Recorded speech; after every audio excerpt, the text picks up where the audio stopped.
Every culture has a monster. Greece had one whose very gaze turned people to stone. But the real story of Medusa isn't about a monster at all. She wasn't born a monster. She was made into one, and the god who did it was never punished. This is the myth of Medusa, the real one. Medusa was one of three Gorgon sisters, Stheno, Euryale, and Medusa. Her two sisters were immortal. Medusa alone was mortal. From the very beginning, she was the vulnerable one.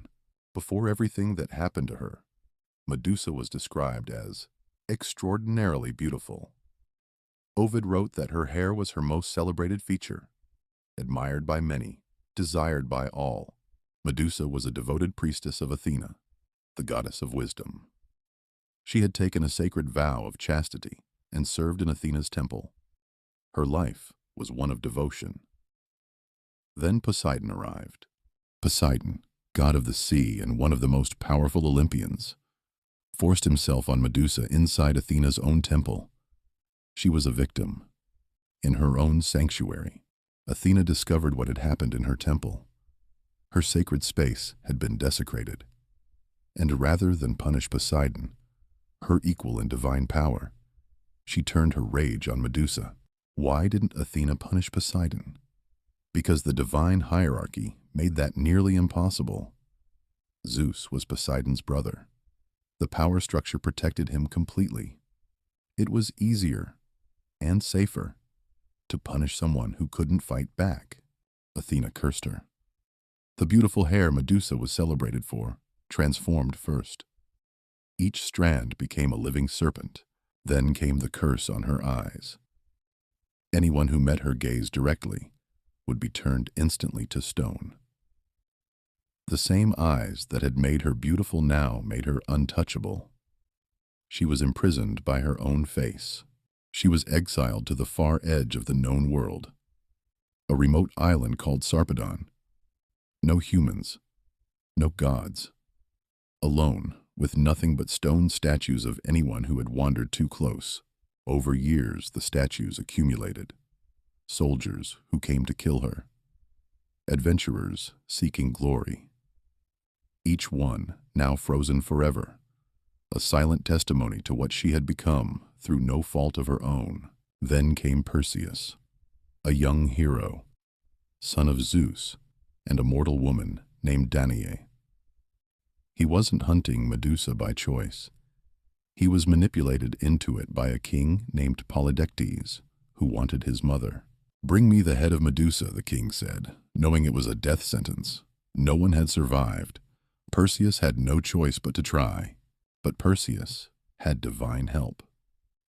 Athena, who had a personal interest in Medusa's death, gave him a mirrored bronze shield. Hermes gave him a sword sharp enough to cut divine flesh. Even the gods were stacking the deck. The nymphs gave him winged sandals. Hades himself contributed the helm of darkness, a cap that made the wearer completely invisible. Perseus was now the most equipped hero in Greek history. He found the island at the edge of the world. He could hear the snakes before he saw anything else. The air smelled of salt and stone. He used Athena's shield as a mirror, looking only at Medusa's reflection, never directly at her, because even one glance meant stone. He moved backwards through the stone garden, shield raised. Some versions say Medusa was asleep when he found her, that Perseus struck while she was defenseless, unconscious, unable to even see him coming. Perseus raised the sword and struck. What happened next stunned even Perseus. From Medusa's blood sprang two creatures. First, Pegasus, the winged horse, born fully formed, taking flight immediately. A creature of pure beauty, born from an act of violence. The second creature was Chrysaor, a golden giant warrior, born holding a golden sword, who would go on to father other mythological creatures. Two impossible children, born in an impossible moment. Medusa's immortal sisters, Stheno and Euryale, awoke. Their screams of grief could be heard across the sea. They chased Perseus, but couldn't catch him.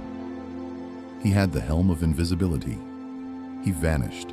Perseus carried Medusa's head in a special satchel given to him by the nymphs, called a cabeissus. Even severed, the head retained its power. One look from the bag and stone.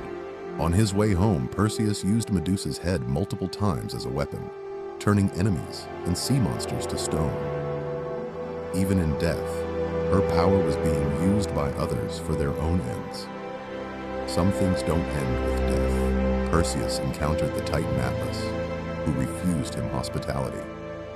Perseus revealed the head.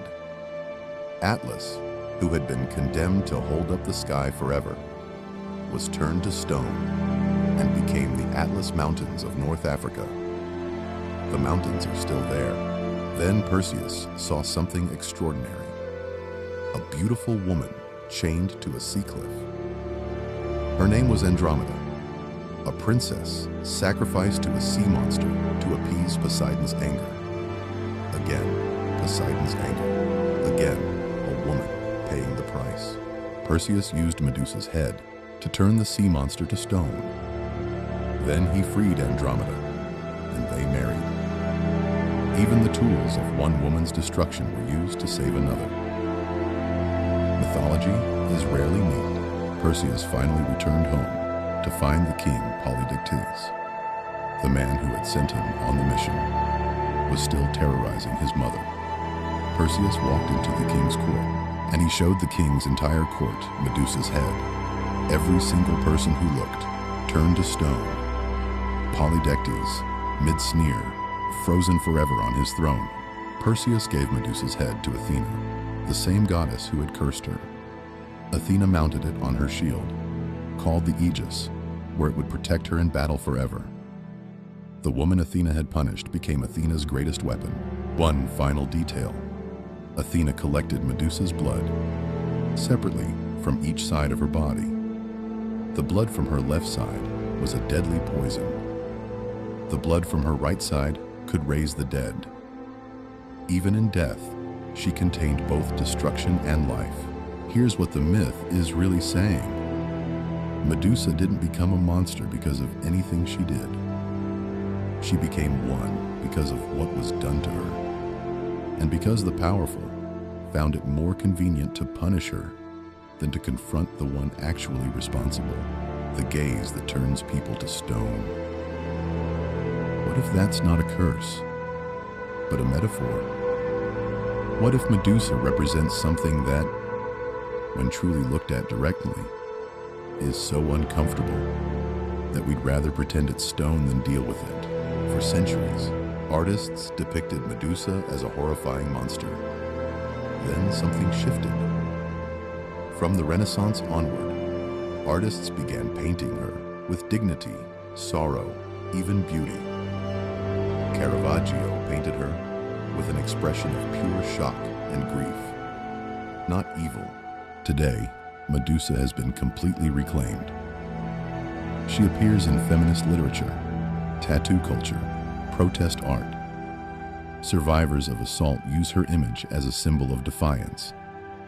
The monster became an icon of survival.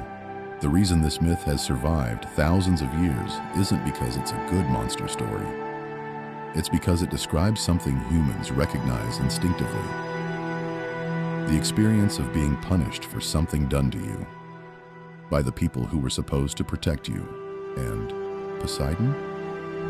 He received no punishment, no consequence, no mention in most versions of the myth after the act. He simply moved on.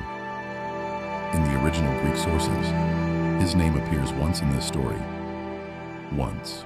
And Perseus, traditionally the hero of this story, killed a sleeping woman who had already suffered everything possible. The myth doesn't celebrate this, it simply reports it.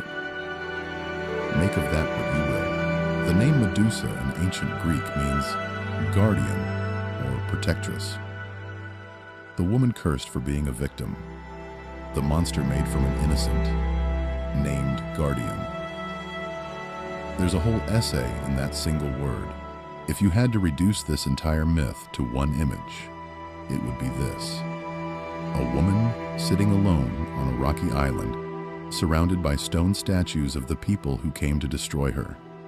Untouchable, grieving, waiting. Guardian of nothing but her own exile.